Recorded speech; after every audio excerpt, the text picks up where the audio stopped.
Halo pemirsa Jawa Post TV, senang sekali saya Mala Kamila hadir menemani Anda semua dalam program Jateng Talk, ngobrol bareng tokoh-tokoh di Jawa Tengah. Pemirsa, tembakau menjadi salah satu komoditas perdagangan yang penting di Indonesia. Nah, sebab karena tembakau dan turunannya itu memiliki nilai ekonomi yang tinggi. Hal ini sejalan dengan penerimaan cukai hasil tembakau yang terus mengalami peningkatan dari tahun ke tahun. Tercatat penerimaan cukai hasil tembakau pada tahun 2022 itu mencapai 218,62 triliun. Nah, sayangnya di tengah keberhasilan ini, produksi rokok itu justru menurun. Hal ini seiring dengan munculnya rokok-rokok ilegal. Apa sebenarnya rokok ilegal dan kenapa kita harus memerangi rokok ilegal? Kita akan bahas selengkapnya di Jateng Talk dengan tema bergerak bersama menggempur rokok ilegal. Dan sudah hadir bersama saya di sini Bapak Ade Kurniawan, penyidik dari Kantor Pengawasan dan Pelayanan Bea Cukai Kudus. Selamat pagi Bapak.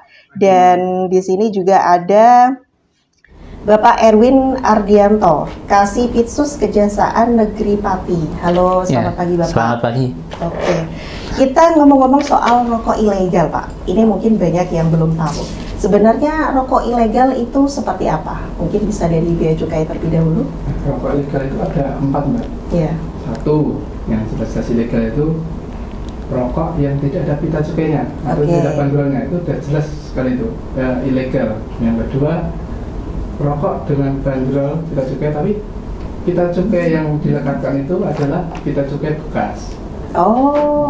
Jadi bisa di ini lagi ya? Bisa jadi ada modus dia jual rokok dikletekin, nanti kletekannya ini dijual kepada seseorang yang kita tidak tahu namanya dan penggunanya itu kletekan nanti dilekatkan lagi di produk yang baru dan dijual lagi. Itu melanggar cukai juga.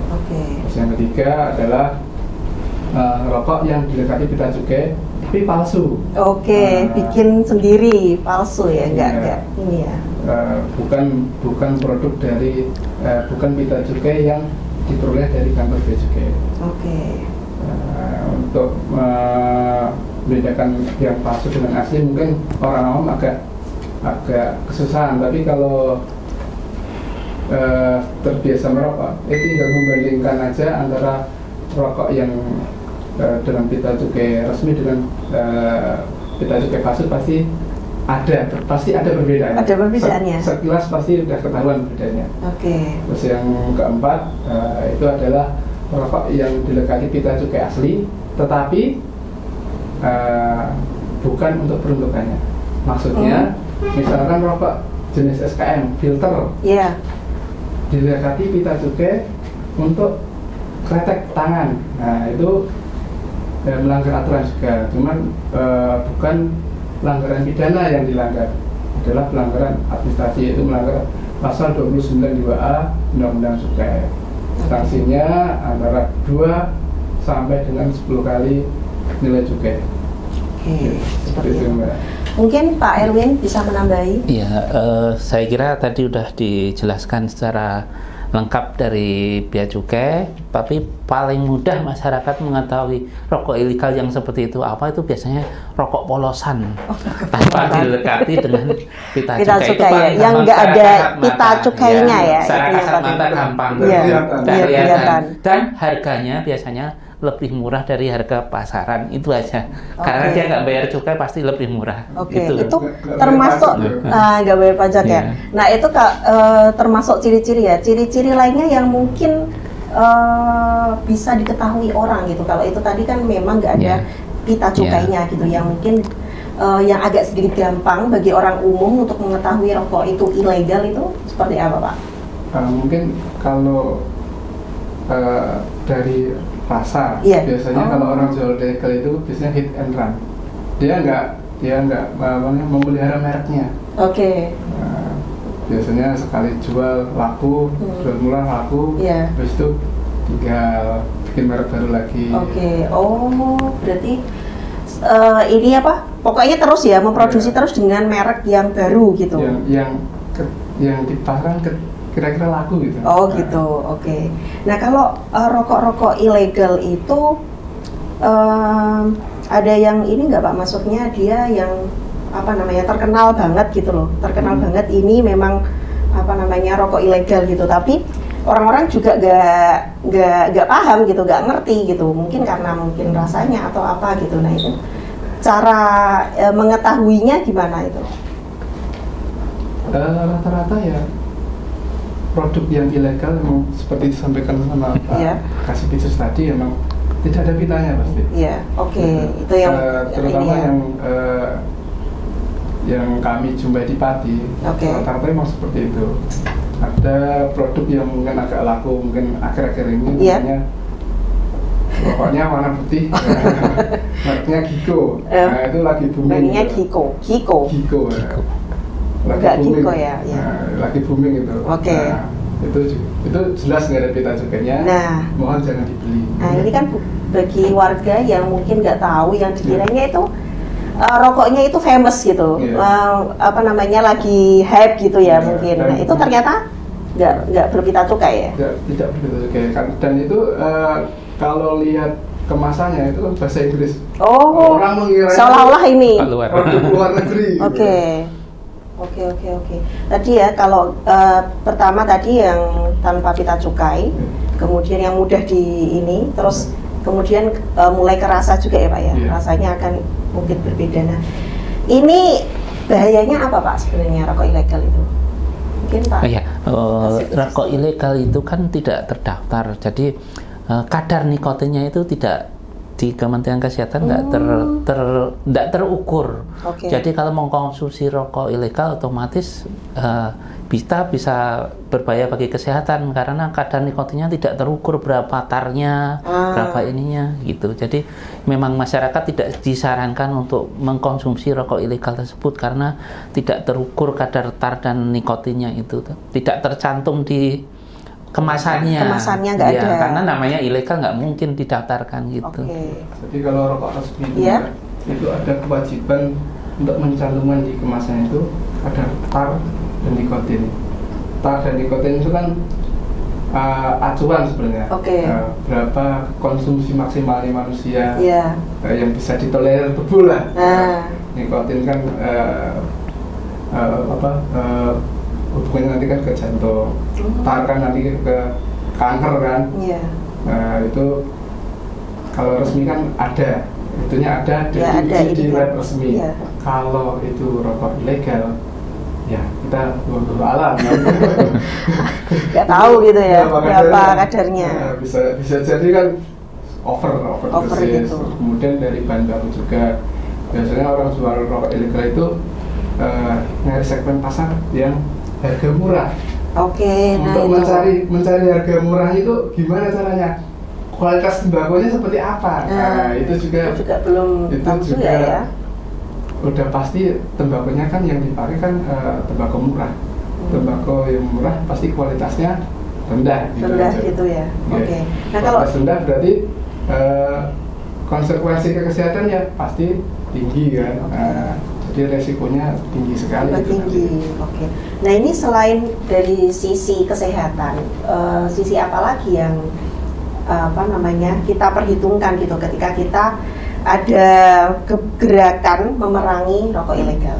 Yang jelas fiskal. Orang kalau beli rokok resmi bayar pajak, bayar cukai kan. Cukainya untuk apa? Itu kan kembali lagi ke masyarakat. Satu, misalkan untuk kesehatan, laki sakit, BPJS, itu kan salah satunya dari juga untuk bangun rumah sakit, seperti itu. Kemudian ada juga untuk keterampilan kerja, terus untuk BLT dulu ada juga digunakan. Itu kan kembalinya ke masyarakat lagi. Jadi banyak banget yang manfaatnya yang akan diterima oleh masyarakat. Mungkin Pak Kasih bisa sih tambahan? Kurang lebih seperti itu. Jadi masyarakat ini kita edukasi bahwa kalau kita membeli rokok yang legal, yang resmi itu memberi pemasukan penerimaan ke negara. Nah, dari negara tadi kembali lagi ke masyarakat, bermanfaat bagi masyarakat. Jadi kita memberi kepercayaan kepada publik supaya membeli rokok yang legal, yang ada cukainya, supaya apa? Membantu penerimaan negara juga. Sebenarnya perokok-perokok itu membantu penerimaan negara. Sangat membantu ya, Pak ya. Bagi negara itu. Oke. Kalau kita kan 218 triliun itu, iya tadi dari mana? Dari mana gitu ya? Ini saya nggak ada ajakan mengajak orang merokok gitu, tapi faktanya memang seperti itu. Oke. Nah, seru sekali pemirsa perbincangan tentang memerangi rokok ilegal. Kita akan kembali lagi setelah jeda berikut ini. Tetaplah di Jawa Post TV.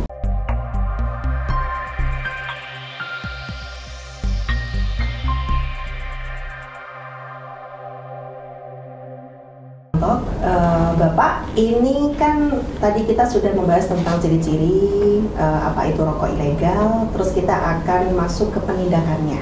Mungkin bisa dijelaskan bagaimana penindakan dari rokok-rokok ilegal itu, mungkin dari kejaksaan terlebih dahulu. Oh ya, penindakan dari rokok-rokok ilegal tadi,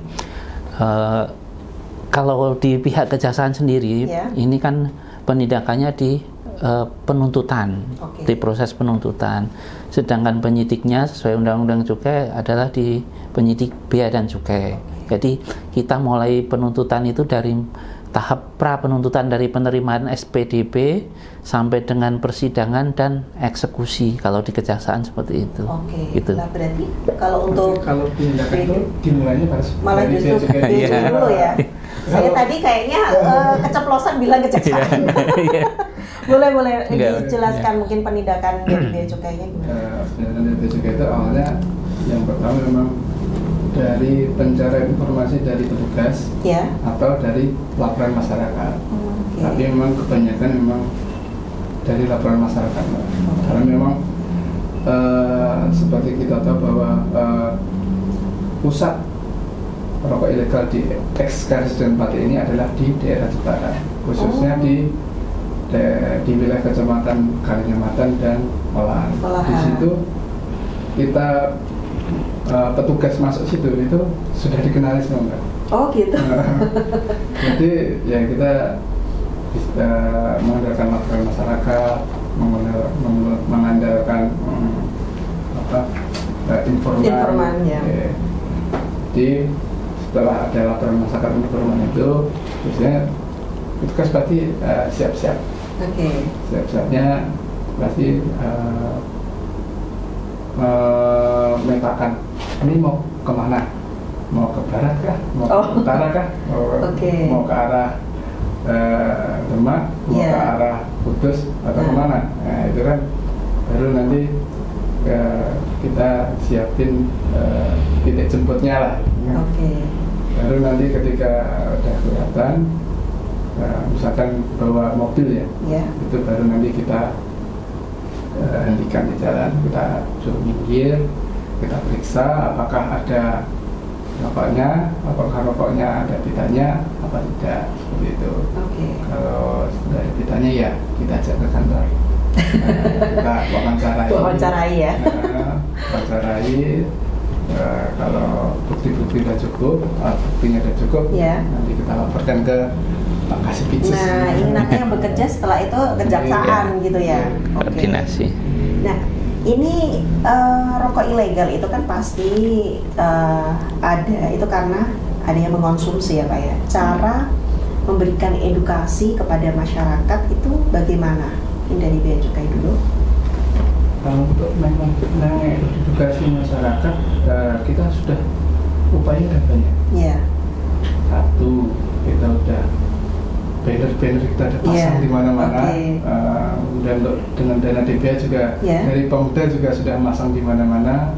Kemudian di kami sendiri di kantor bea cukai itu ada program kayak Goes to School, itu mengedukasi anak-anak sekolah, remaja ini. Mungkin dari remaja kita udah ingatkan, jangan konsumsi rokok ilegal, berbahaya, nggak ada manfaatnya. terutama bagi negara ya. Kemudian ada custom goes to kampus ya, kita ingatkan juga di level mahasiswa ya. Kemudian juga kemarin juga ada program di Kanwil Jawa Tengah itu untuk anak-anak yang mau KKN, kita titip pesen seperti itu. Oke. Mungkin di beberapa kampus yang mungkin di berita kemarin ada kan, di beberapa kampus itu kita titipkan pesan untuk mahasiswa-mahasiswa yang KKN untuk mengedukasi masyarakat. Kemudian juga di Pemuda sendiri dengan dana DBH itu juga rajin mengumpulkan masyarakat untuk mengedukasi terkait rokok ilegal. Mungkin Pak Emil?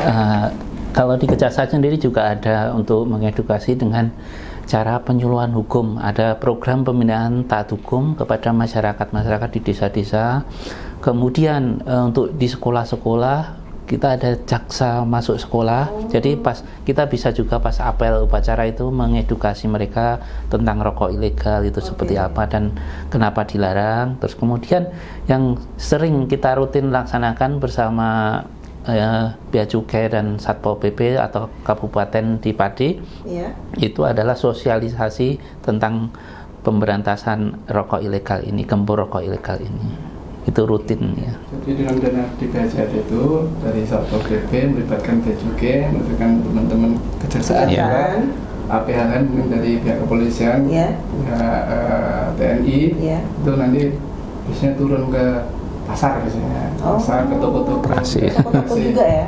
Ke edukasi teman-teman ini yang masih jualan ilegal. Monggo jadi selain dihentikan. Jadi selain yang mengkonsumsi juga tentunya memang yang menjual ya. Oke. Nah ini kalau di Kabupaten Pati sendiri Pak, sejak tahun 2022 sampai tahun ini itu ada berapa kasus yang ditangani oleh kejaksaan? Terima kasih untuk yang kasus peredaran rokok ilegal di Pati, Kabupaten Pati itu pada tahun 2022 pernah ada satu perkara. Itu sebenarnya juga karena lokusnya aja tempatnya penangkapan di Kabupaten Pati, tapi barang tersebut asalnya dari kabupaten sebelah. Jadi pas melintas mau dibawa ke arah Jawa Timur, ketangkep di Pati, jadi diproses di Pati, di Pengadilan Negeri Pati dan sudah putus, sudah menjalani pidana. Seperti itu. Mungkin saya tertarik dengan kasus-kasus penyalahgunaan ini Pak. Biasanya kebanyakan itu seperti apa? Ataukah mungkin ada kasus-kasus yang unik yang pernah ditangani Kejaksaan Pati? Kalau untuk peredaran rokok ilegal ini yang pernah ditangani tanpa dilekati pita cukai itu ya, kemasan rokoknya itu seperti itu. Itu yang paling ngetren gitu. Kalau yang kasus-kasus yang mungkin unik Pak? Yang unik ya ini untuk peredaran rokok ilegal ya tadi itu kadang dilekati pita cukai tapi palsu.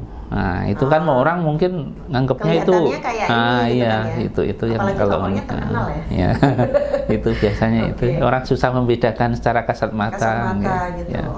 Nah ini kalau untuk Bea Cukai sendiri pernah punya, karena yang menindak langsung ini mungkin punya pengalaman yang unik gitu tentang penindakan rokok ilegal, bisa diceritakan Pak? Ya mungkin saya ceritakan yang tadi yang sempat disinggung oleh Pak Kasih itu yang kami tindak di Pati tapi asalnya dari Jepara. Jadi rokok tersebut memang diproduksi di rumah pelaku tersangka terpidana lah sekarang. Iya, terpidana. Dilekati pita cukai palsu, di situ juga kemudian pada suatu hari rokok tersebut mau diantarkan ke Surabaya. Melintasnya lewat depan kantor Jawa Pos ini, Pak. Kita sempat hentikan di depan UMK. Sempat berhenti. Waktu itu mobil yang dipakai adalah pickup warna putih. kemudian rokoknya ditaruh di bak belakang, ditutupi terpal ya, terpakai.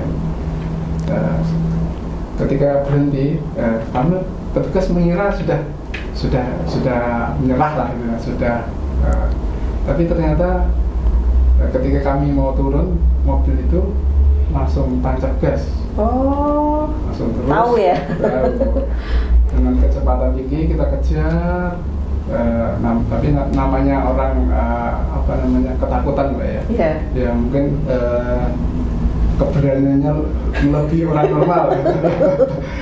Yang ngejar juga mungkin ya masih mikir keselamatan. Yeah. Mungkin dia sangat kenceng banget ya. Sangat sekali sampai ke jalan Kuduspati, kemudian belok ke Bulung itu. Yeah. Sampai akhirnya dia karena mungkin dia nggak menguasai medan, di situ di daerah Kasian itu sebelum Sukolilo itu, itu ada jembatan, jembatan. Setelah itu depannya kan ada jalan agak Niko.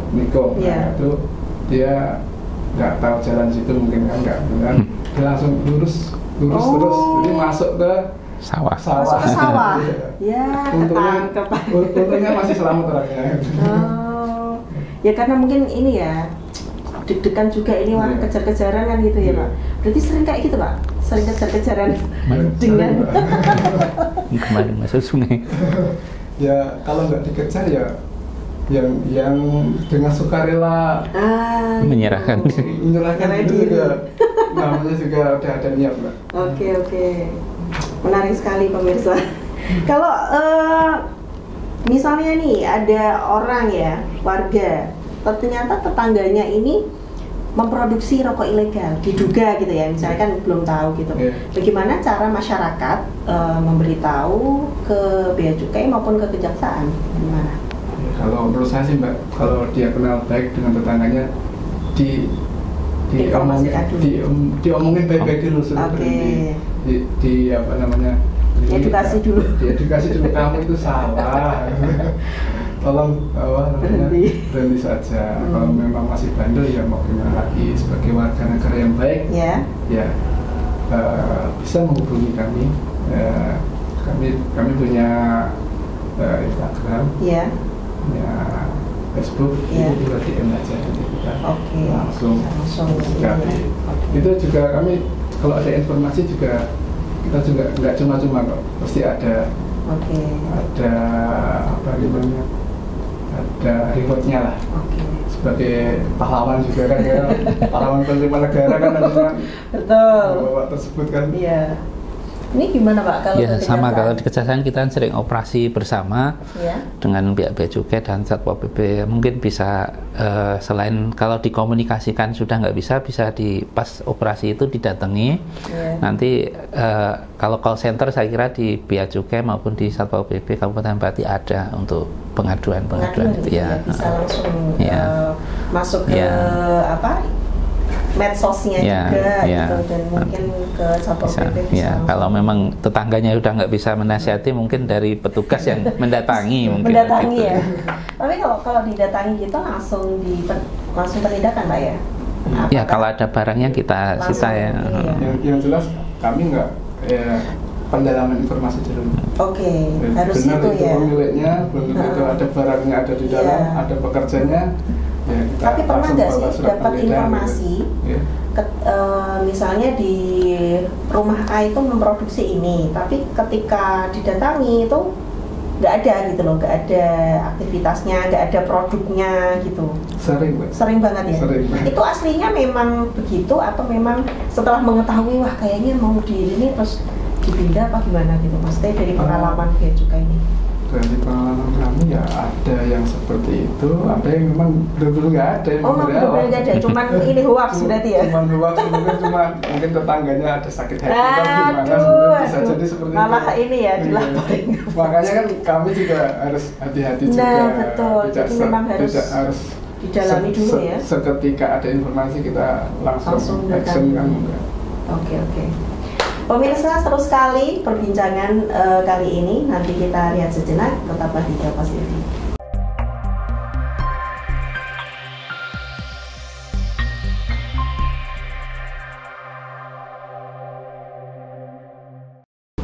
Pemirsa, kita kembali lagi ke Jateng Talk.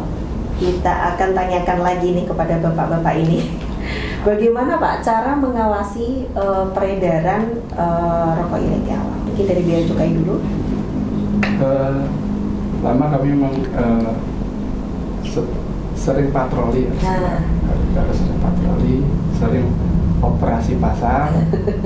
Itu dari situ kita sudah bisa memetakan seberapa banyak peredaran rokok ilegal, kemudian merek apa yang sedang booming, baru nanti kita telusuri dari mana. Kalau di Kejaksaan kan memang kewenangan dari pihak Bea Cukai untuk pengawasan di lapangan. Jadi kalau pas ada tim gabungan aja kita biasanya turut serta untuk membantu ya kegiatan. Kalau boleh tahu, ini kan Bea Cukai itu kan membawahi beberapa kabupaten. Nah ini kan kalau yang ini khusus di Kabupaten Pati. Ini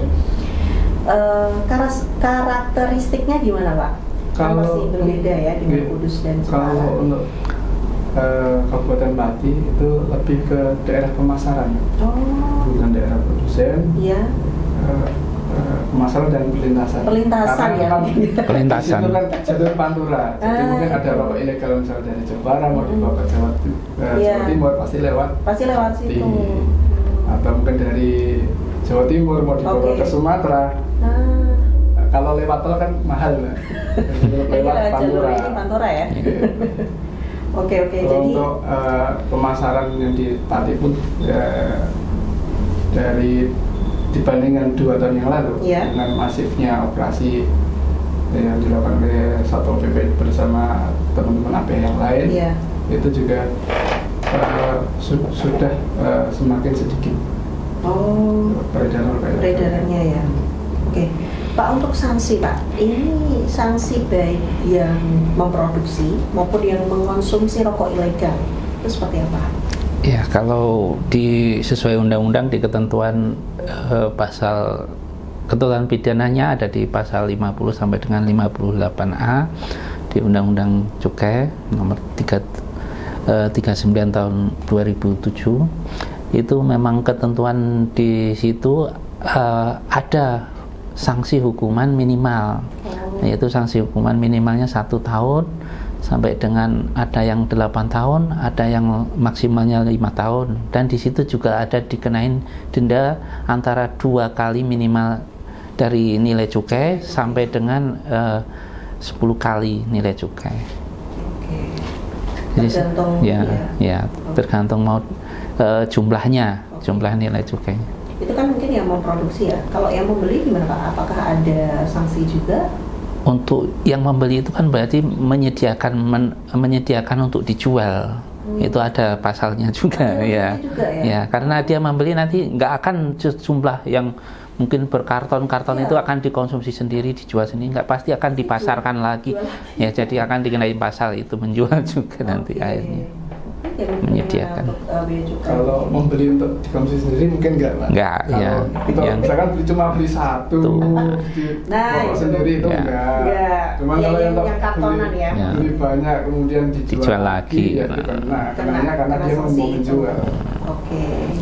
Jadi kita pemirsa semua dimanapun Anda berada, kita sama-sama bersama Bea Cukai dan juga Kejaksaan Negeri Pati, kita sama-sama bergerak bersama untuk menggembur dan memerangi rokok ilegal. Demikian bincang-bincang Jateng Talk kali ini dengan tema bergerak bersama menggembur rokok ilegal. Terima kasih Bapak atas kehadirannya, terima kasih kebersamaan pemirsa semua. Saya Mala Kamila pamit undur diri dan sampai jumpa.